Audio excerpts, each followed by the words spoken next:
અમરેલી જિલ્લાના વાકિયા ગામમાં વહેલી સવારે ખનીજ ચોરી કરતા ભૂમાફિયાઓનો ચોંકાવનારો વિડીયો સોશિયલ મીડિયામાં થયો છે વાયરલ।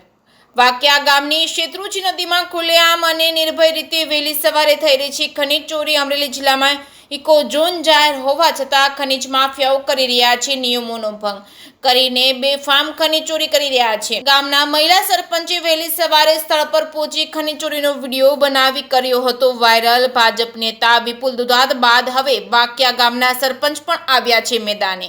અમરેલી જિલ્લાના અનેક ગામડાઓની નદીઓમાં ખનીજ ચોરી થઈ રહી છે, તેમ છતાં ખાણ ખનીજ વિભાગ ચૂપ બેઠું છે।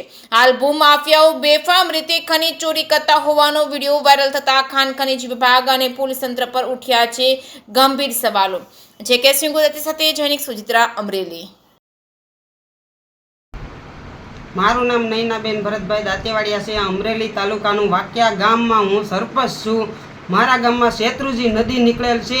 વારંવાર રેતી માફિયા પણ ડમ્ફર ચલાવે છે, લોડર ચલાવે છે અને મારી પીવાની પાણીની લાઈન ગ્રામજનોની મેન લાઈન તોડી નાખતા છતાં કોઈ કાર્યવાહી થતી નથી। અને મારી એટલી વિનંતી છે કે મારા ગામમાં કાર્યવાહી થાય અને રેતી ડમ્ફર બધાય બંધ થાય।